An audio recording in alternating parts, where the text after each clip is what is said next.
Hello, എൻ്റെ പേര് Jason Chacko. ഞാൻ കത്തോലിക്ക സഭയിൽ ജനിച്ചു വളർന്ന ഒരു വ്യക്തിയാണ്.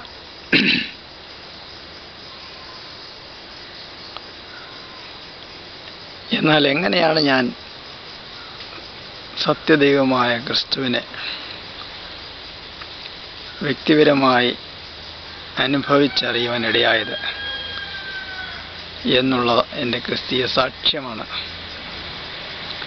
ഞാൻ പറയുവാൻ ആഗ്രഹിക്കുന്നത്.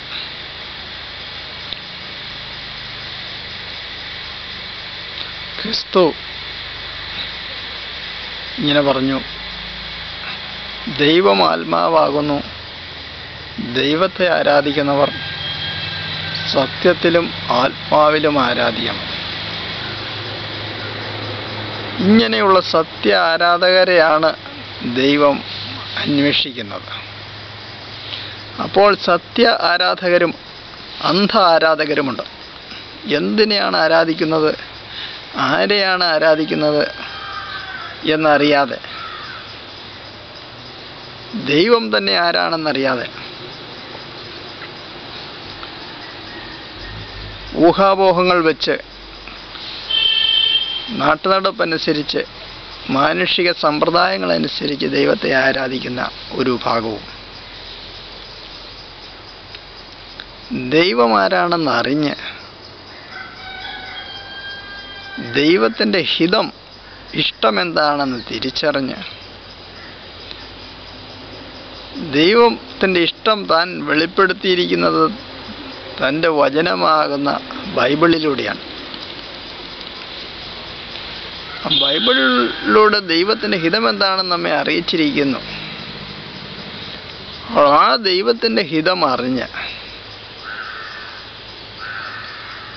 ദൈവത്തിന് പ്രസാദകരമായ രീതിയിൽ ദൈവത്തിനായി ജീവിതം സമർപ്പിക്കുന്ന ഒരുവനെയാണ് ദൈവം സത്യാരാധകൻ, ദൈവത്തിന് പ്രസാദമുള്ള പ്രിയൻ എന്ന് പറയുന്നത്. അങ്ങനെ ഒരു സത്യ ആരാധകനായി തീരുവാൻ ദൈവം എന്നോട് കരുണ കാണിച്ചു. ഞാൻ പള്ളിയിലെ കാര്യങ്ങളിലെല്ലാം വളരെ തൽപരനായും പങ്കെടുത്തും 22 വയസ്സ് വരെയും കഴിഞ്ഞ വ്യക്തിയാണെന്നാൽ എൻ്റെ ഉള്ളിൽ സത്യത്തിന് വേണ്ടിയുള്ള ഒരു ആഗ്രഹം, സത്യം അന്വേഷിക്കാനും സത്യം കണ്ടെത്താനും സത്യത്തിൻ്റെ പക്ഷത്ത് നിൽക്കാനും ഒരു ആഗ്രഹം ദൈവം തന്നെ എൻ്റെ ഉള്ളിൽ ചെറുപ്പത്തിലേ നൽകിയിരുന്നു. ഞാൻ ചില ധ്യാനങ്ങൾ കൂടി അഥവാ കൂടുവാൻ ദൈവം ഇടയാക്കി. ചില വചനങ്ങൾ ഗ്രഹിക്കുവാൻ ഇടയായി. എന്നാൽ അതൊന്നും ദീർഘമായ ഒരു ഫലം എന്നിൽ ഉളവാക്കിയില്ല. അഥവാ സത്യത്തെക്കുറിച്ച് ഒരു പൂർണ്ണമായ ചിത്രം എനിക്ക് ലഭിച്ചില്ല. ക്രമേണ 22 വയസ്സായപ്പോൾ ഈ ക്രിസ്തുവിൻ്റെ ഹിതം എന്താണ് എന്നറിയണമെന്നുള്ള തീവ്രമായ ഒരാഗ്രഹം എന്നിൽ വരികയും അതുവരെയും എന്നിലുണ്ടായിരുന്ന മുൻവിധികൾ, ശരിയാണെന്ന് ഞാൻ ധരിച്ചിരുന്നതും എന്നാൽ ശരിയല്ലാതിരുന്നതുമായ ചില തെറ്റിദ്ധാരണകൾ എല്ലാം മാറ്റിക്കളഞ്ഞിട്ട് പൂർണ്ണമായും ദൈവത്തിൻ്റെ സത്യം ഗ്രഹിക്കുവാനായിട്ടൊരു തുറന്ന മനസ്സോടെ ഞാൻ ബൈബിളിനെ വായിക്കുവാൻ ആരംഭിച്ചു. ആ സമയത്ത് ദൈവത്തിൻ്റെ സത്യങ്ങൾ പെട്ടെന്ന് എൻ്റെ മുമ്പിൽ അനാവരണം ചെയ്യപ്പെട്ടു. ഒരുവൻ ക്രിസ്തുവിൻ്റെ സഭയിൽ അംഗമാകുന്നത് ജനനം മുഖേനയല്ല, മറിച്ച് വീണ്ടും ജനനം മുഖേനയാണ് എന്നെനിക്ക് മനസ്സിലായി. ഒന്നാമത്തെ ജനനം പിതാവിൽ നിന്നും മാതാവിൽ നിന്നുമുള്ള ജനനം. എന്നാൽ വീണ്ടും ജനനമെന്ന് പറഞ്ഞാൽ ആ വ്യക്തി ദൈവത്തിൽ നിന്ന് ജനിക്കുക എന്നുള്ളതാണ്. ദൈവത്തിൻ്റെ മകനായി ജനിക്കുക, അതാണ് രണ്ടാമത്തെ ജന്മം. യേശു പറഞ്ഞു, രണ്ടാമതായി ജനിക്കുന്നില്ല എങ്കിൽ ഒരുവനും സ്വർഗരാജ്യം കാണുവാൻ പോലും കഴിയുകയില്ല. എങ്ങനെയാണ് രണ്ടാമതായി ജനിക്കുക? യേശു തന്നെ പറയുന്നു, യോഹന്നാൻ 1:12 യേശുവിനെ കർത്താവായി സ്വീകരിക്കുന്നവന്, യേശുവിൻ്റെ നാമത്തിൽ വിശ്വസിക്കുന്നവന്, അവന് ദൈവമകനാകുവാൻ മകളാകുവാൻ ദൈവം അധികാരം കൊടുക്കുന്നു. അപ്പോൾ നമ്മുടെ ജീവിതത്തിൽ അതുവരെയും നമ്മൾ നടക്കുന്നത് നമുക്ക് തോന്നിയ ശരിയെന്ന് തോന്നുന്നത് അഥവാ നമ്മുടെ മോഹങ്ങളനുസരിച്ച് നമ്മുടെ ഇഷ്ടപ്രകാരമാണ്. എന്നാൽ ഈ സത്യദൈവമായ യേശുവിനെ കർത്താവായി സ്വീകരിക്കുക എന്ന് പറഞ്ഞാൽ യേശുവിനെ എൻ്റെ ജീവിതത്തിൻ്റെ നാഥനും ഉടയവനും എൻ്റെ നടത്തിപ്പുകാരനുമായി എൻ്റെ ദൈവമായി സ്വീകരിച്ച്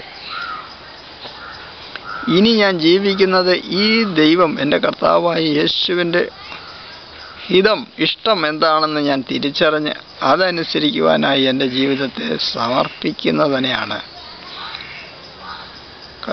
ആ വീണ്ടും ജനനമെന്ന് പറയുന്നത്. അങ്ങനെ ആര് ദൈവത്തിൻ്റെ ഇഷ്ടത്തിനായി തൻ്റെ ജീവിതത്തെ സമർപ്പിക്കുന്നുവോ ആ മനുഷ്യന് ദൈവത്തിൻ്റെ പുത്രനായിട്ട് ദൈവം അധികാരം നൽകുകയാണ്.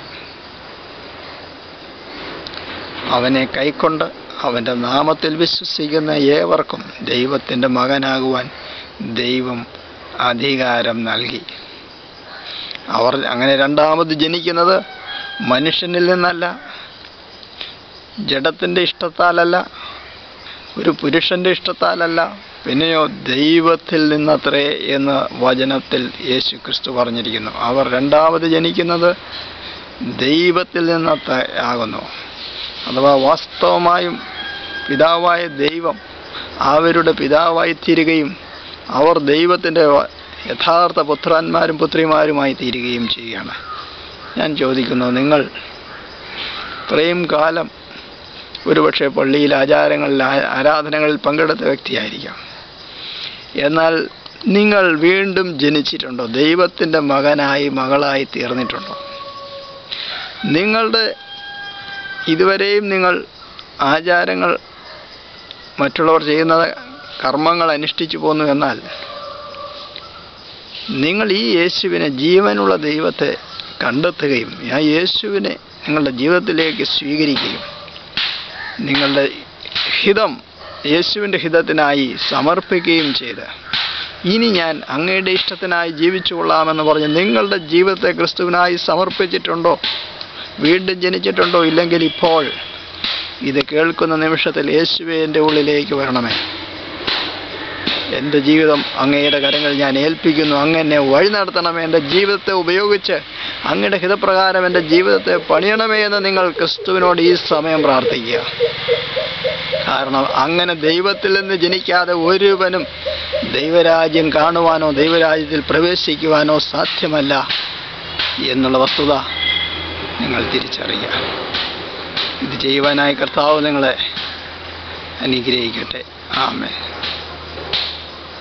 കർത്താവേ, ഈ വചനം കേട്ട എല്ലാവരും വീണ്ടും ജനിക്കുവാനും അവരുടെ ജീവിതത്തിൽ യഥാർത്ഥമായും ക്രിസ്തുവിനെ കൈക്കൊള്ളുവാനും അവിടുന്ന് ഇടയാക്കണമേ എന്ന് അങ്ങയോട് അപേക്ഷിക്കുന്നു. അവരെ അനുഗ്രഹിക്കണമേ, അവരെ അങ്ങയുടെ ആത്മാവിനാൽ അവരെ നിറയ്ക്കണമേ. അങ്ങയുടെ സൗഖ്യവും അങ്ങയുടെ സമാധാനവും അവരിൽ നിറയ്ക്കണമേ. ജീവൻ്റെ പുസ്തകത്തിൽ അവരുടെ പേരെഴുതപ്പെടുവാൻ ഇടയാക്കണമേ. അവരുടെ ജീവിതം അനുഗ്രഹിക്കപ്പെടുവാൻ ഇടയാക്കണമേ. യേശുവിൻ്റെ നാമത്തിൽ ആമേൻ. നിങ്ങൾ അങ്ങനെ ചെയ്തതിനാൽ ദൈവം നിങ്ങളെ അനുഗ്രഹിച്ചിരിക്കുന്നു. ആമേൻ.